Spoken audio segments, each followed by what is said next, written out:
भारत की सीमाएं अब केवल नक्शे पर खींची रेखाएं नहीं रही, ये आज नए भारत की प्रगति, संपर्क और संभावनाओं का एक सशक्त द्वार बन चुकी हैं। ईस्ट एशिया के साथ हमारी कनेक्टिविटी लगातार सशक्त हो रही है और नया बन रहा इंडिया अनेक नई संभावनाएं लेकर आ रहा है। 15,106 किलोमीटर लंबी ये सीमाएं अफगानिस्तान, पाकिस्तान, चीन, नेपाल, भूटान, बांग्लादेश और म्यांमार सहित 7 पड़ोसी देशों से जुड़कर भारत को वैश्विक व्यापार और सांस्कृतिक संवाद का एक जीवंत केंद्र बनाती हैं। 1 मार्च 2012 को भारतीय भूमि पत्तन प्राधिकरण की स्थापना पारंपरिक सीमा चौकियों और लैंड कस्टम स्टेशनों को आधुनिक एकीकृत चेक पोस्टों में विकसित करने के उद्देश्य से की गई थी।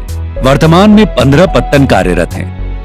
आगामी दशक तक इनकी संख्या बढ़ाकर 49 करने का लक्ष्य निर्धारित किया गया है, जिसे वर्ष 2047 तक बढ़ाकर 89 पत्तनों तक पहुंचाने की योजना है।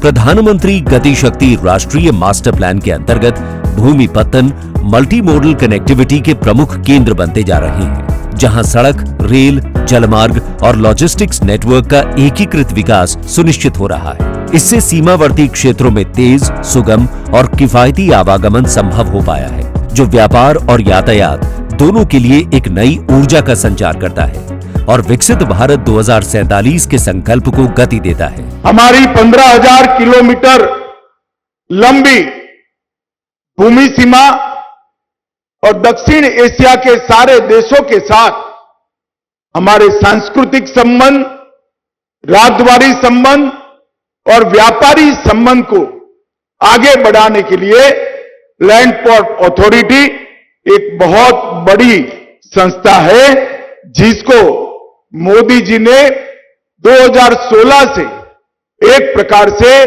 नई गति, नई दिशा और नए आयाम देने का काम किया है। भारतीय भूमि पत्तन प्राधिकरण ने कस्टम, इमिग्रेशन, सुरक्षा एजेंसियों और अन्य सहभागियों को एकीकृत कर दक्षता में क्रांतिकारी सुधार किया है। इसके परिणाम स्वरूप मात्र 10 वर्षों में व्यापार में महत्वपूर्ण वृद्धि हुई है, जो 5,000 करोड़ रुपए से बढ़कर 83,000 करोड़ तक पहुंच गया है। यात्री आवागमन लगभग 80,000 से बढ़कर 30 लाख तक पहुंच गया है।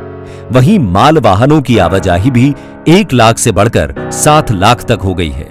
भूमि पत्तन प्रबंधन प्रणाली और आधुनिक अवसंरचना के माध्यम से निर्यात क्लियरेंस समय में उल्लेखनीय कमी आई है। ये भूमि पत्तन केवल व्यापार के केंद्र नहीं, बल्कि सांस्कृतिक और पर्यटन संपर्क के भी सेतु हैं। रामायण सर्किट, बौद्ध सर्किट और करतारपुर साहिब कॉरिडोर जैसे पवित्र और ऐतिहासिक मार्ग सीमाओं के पार लोगों को जोड़ते हुए धार्मिक पर्यटन को नई ऊंचाइयों तक ले जा रहे हैं। इन संपर्क मार्गों के माध्यम से स्थानीय हस्तशिल्प, संस्कृति और व्यापार को मजबूती मिल रही है। साथ ही भारतीय भूमि पत्तन प्राधिकरण द्वारा सीमावर्ती क्षेत्रों में युवाओं और महिलाओं के लिए नियमित रूप से आयोजित कौशल विकास कार्यक्रम भारत सरकार की सुशासन पहल का एक महत्वपूर्ण हिस्सा है।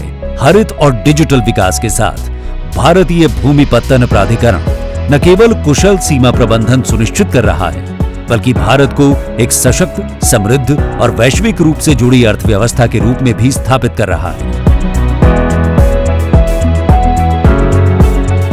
भारतीय भूमि पत्तन प्राधिकरण, संपर्क से समृद्धि तक का सेतु।